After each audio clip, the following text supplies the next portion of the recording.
तो भाई road to UFC season 5 के एपिसोड 1 के रिजल्ट्स यहाँ पर आ चुके हैं। इंडियन फाइटर चुंगरेन कोरेन और नेपाली फाइटर रविंद्र धांग दोनों ने ही अपनी फाइट यहाँ पर बहुत ही डोमिनेशन के साथ जीत लिए। तो इस वीडियो के अंदर दोनों की फाइट्स को कवर करेंगे, आगे आने वाले टाइम में किसके अगेंस्ट फाइट हो सकती है और इंडिया वर्सेज नेपाल का क्या शोडाउन रोड टू यूएफसी में हम सबको देखने को मिलेगा। सारी चीज़ों के बारे में इस वीडियो के अंदर डिस्कस करेंगे, लेकिन उससे पहले आप सब वीडियो को लाइक कर देना, चैनल को सब्सक्राइब कर देना यूएफसी कॉम्बैट स्पोर्ट्स का ऐसा ही कंटेंट हिंदी में एंजॉय करने के लिए।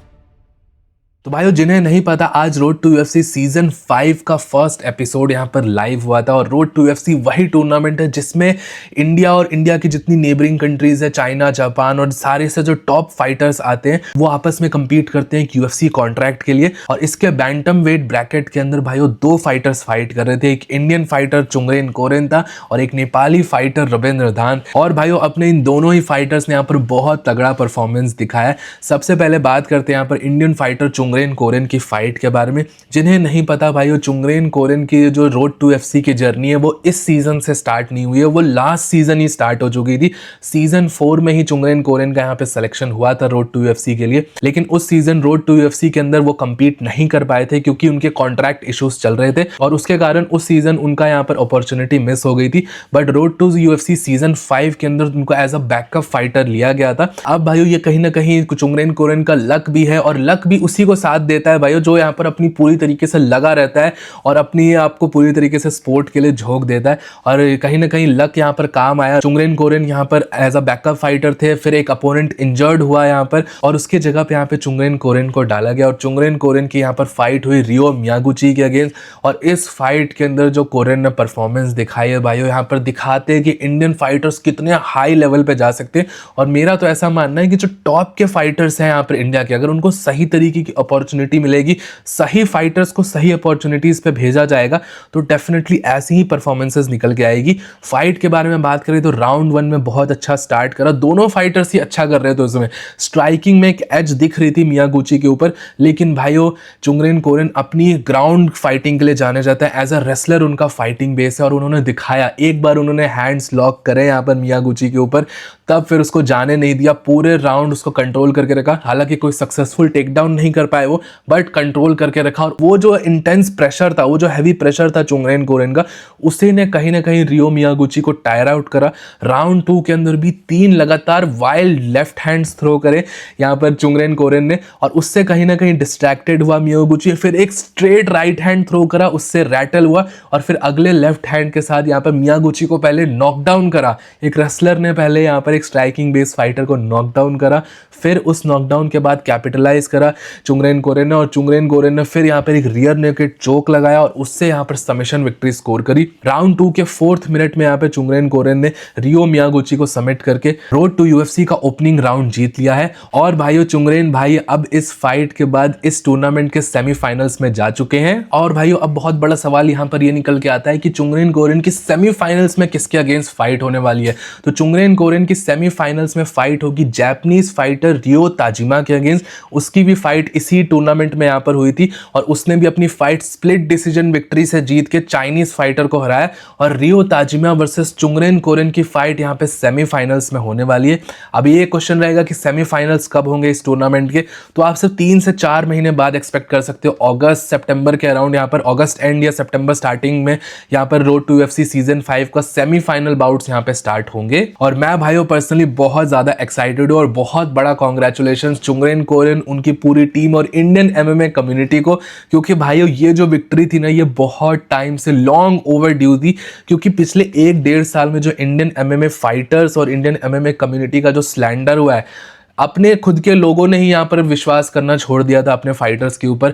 मैं देखता था कि कितनी ज़्यादा हैवी ट्रोलिंग और खुद के लोग, मैं किसी को भी वो नहीं कहूँगा कि फॉरेन के कंट्री वाले कर रहे थे या किसी और कंट्री वाले ने बोला, मैंने खुद के लोगों को ही देखा है अपने इंडियन फाइटर्स को डाउट करते हुए, अपने इंडियन फाइटर्स को ट्रोल करते हुए।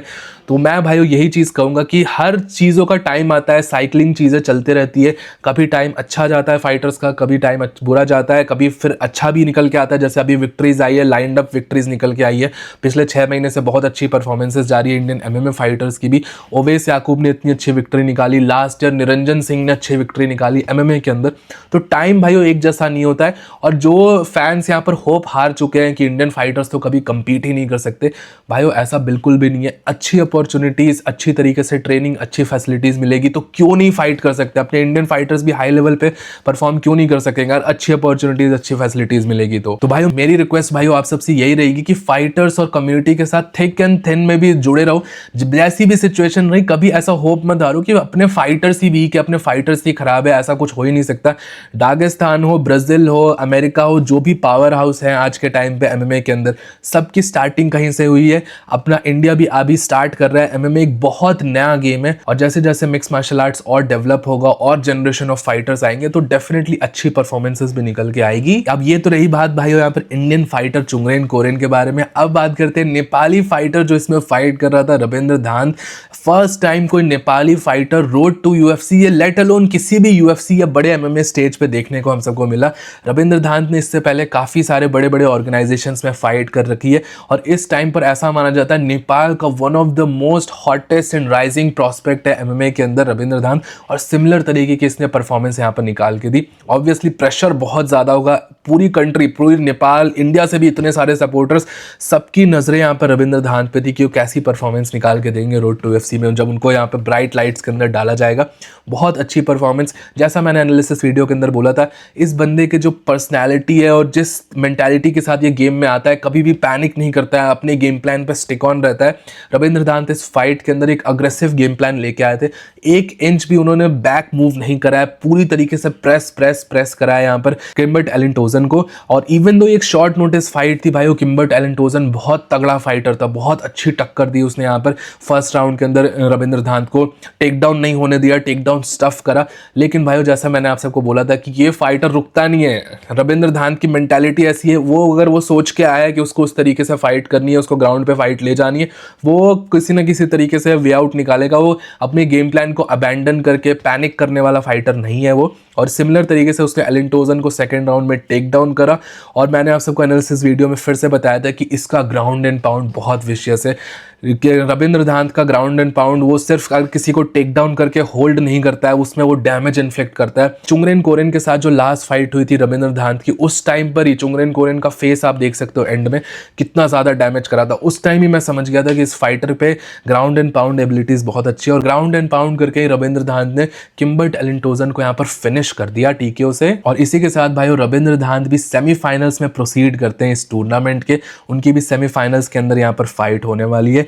अब देखने वाला होगा कि उनका अपोनेंट कौन होगा। जब मैं ये वीडियो रिकॉर्ड कर रहा हूँ तो उनकी वो नेक्स्ट फाइट उनके अपोनेंट्स की यहाँ पर नहीं हुई है। हालांकि जब तक ये अपलोड होगा तब तक सारी चीजें क्लियर हो जाएंगी। अब भाइयों बात यहाँ पर ये निकल के आती है, थोड़ी थोड़ी यहाँ पर होप्स ये डेफिनेटली निकल के आ रही है कि अगर इन दोनों फाइटर्स ने अपनी अपनी सेमीफाइनल फाइट्स जीत ली, तब फिर भाइयों फाइनल्स के अंदर इंडिया वर्सेस नेपाल का जो बड़ा फेस ऑफ मैचअप होने वाला है वो होगा। और इतना ज़्यादा मज़ा आएगा वो मैचअप देख के, क्योंकि उसकी जो हाइप होगी वो इंडिया के अंदर भी एमएमए को ग्रो करवाएगी और नेपाल के अंदर भी एमएमए को ऐसा एक्सप्लोड करवा देगी। क्योंकि ये दोनों की ऑलरेडी बहुत ज़्यादा राइवलरी पीछे से रह चुकी है। अगर जिनको नहीं पता है उनको मैं फिर से ब्रीफ कर दूँ, रविंद्र धांत और चुंगरेन कोरेन पहले एमएफएन के अंदर फाइट करते थे, जो कि इंडिया की सबसे बड़ी एमएमए ऑर्गेनाइजेशन है, मैट्रिक्स फाइट नाइट। और दोनों ही इसके बैंटम वेट चैंपियन रह चुके हैं। लास्ट ईयर अगस्त में यहाँ पर चुंगरेन कोरेन जब चैंपियन थे तो रविंद्र धांत की उनके अगेंस्ट फाइट हुई थी और रविंद्र धांत ने चुंगरेन कोरेन को यहाँ पर टीकेओ फिनिश कर दिया था और उनसे वो बेल्ट छीन ली थी। तो लोग ऐसा एक्सपेक्ट कर रहे हैं कि रोड टू यूएफसी में फाइनल्स के अंदर जब ये मिलेंगे तो इंडिया वर्सेस नेपाल रीमैच यहाँ पर होगा। Indian rhino Chungren Koren versus Nepali fighter Ravindra Dhant का एक रीमैच फाइट हो सकता है और ये अपने आप में ही बहुत क्रेजी मैचअप होगा। अब उसको यहाँ पर अब ये चीज़ें पॉसिबल होने के लिए इन दोनों को अपनी सेमीफाइनल फाइट्स जीतनी पड़ेगी। और भाई सोच सकते हो ऑलरेडी इसकी इतनी ज़्यादा हाइप है, दोनों फाइटर्स की बहुत हाइप है। ये दोनों अगर फाइनल्स में जाते हैं और फाइनल्स में अगर सच में इनकी फाइट पॉसिबल हो पाती है तो भाई जो एक road to UFC finals fight की इस जिस लेवल की हाइप आएगी यूएफसी भी इसको डेफिनेटली नोटिस करेगी कि कितनी ज़्यादा हाइप है, और इससे फिर दोनों कंट्रीज और दोनों फाइटर्स को फायदा होने वाला है। तो भाइयों मेरी तो विश यहाँ पर यही है कि इस टाइम पे बस किसी तरीके से ये दोनों अपनी अपनी सेमीफाइनल फाइट्स भी जीत जाए और फिर हमको फाइनल्स में मैचअप देखने को मिले। बाकी भाइयों कल यहाँ पर 29 मई को पूजा तोमर की भी फाइट होने वाली है, पूजा तोमर भी यहाँ पर फाइट करेंगी। तो ज़रूर से मेरे टेलीग्राम चैनल को ज्वाइन कर लेना। टेलीग्राम चैनल पे काफ़ी सारे गिव अवेज, काफ़ी सारे यहाँ पर लाइव स्ट्रीम से रिगार्डिंग आप सबके डाउट्स, यूएफसी फाइट्स के अपडेट, सारी चीज़ें मैं आप सबको बता दूंगा। तो टेलीग्राम चैनल का लिंक नीचे पिन कमेंट्स में होगा, उसको ज़रूर से चेकआउट कर लेना। कल एक बहुत बड़ी फाइट है पूजा तोमर के लिए अपनी इंडियन एमएमए कम्युनिटी से, first female UFC fighter India की। इंडिया के लिए यूएफसी के अंदर इकलौती विक्ट्री जो आई है वो पूजा तोमर ने स्कोर करी है। उनके अगेंस्ट शी मिंग फाइट कर रही है चाइना की, एक बहुत टफ अपोनेंट पूजा तोमर के लिए। लेकिन भाई हम सबको विश्वास है पूजा तोमर के ऊपर। बहुत सारे लोग अभी भी मैं देख रहा हूँ बहुत डिसरिस्पेक्ट कर रहे हैं अपने इंडियन फाइटर्स की स्टिल, बट मुझे अपना भरोसा है, जीत हार लगी रहती है बट अपने फाइटर को थिक एंड थिन में हम पूरी तरीके से सपोर्ट करेंगे। तो पूजा तोमर की भाइयों कल फाइट होने वाली है सेम टाइमिंग पे 3:30 PM ऑनवर्ड्स यहाँ पे फाइट स्टार्ट हो जाएगी। तो मिलता हूँ भाइयों आप सबको कल पूजा तोमर की फाइट की लाइव स्ट्रीम पे। टिल देन आप सबका क्या ओपिनियन रहा आज की फाइट्स के बारे में मुझे नीचे कमेंट सेक्शन में जरूर बताइएगा। टिल देन वीडियो पसंद आया हो तो प्लीज वीडियो को लाइक, चैनल को सब्सक्राइब कर देना। मिलता हूँ आप सबको नेक्स्ट वीडियो में अगले अपडेट के साथ। Bye bye.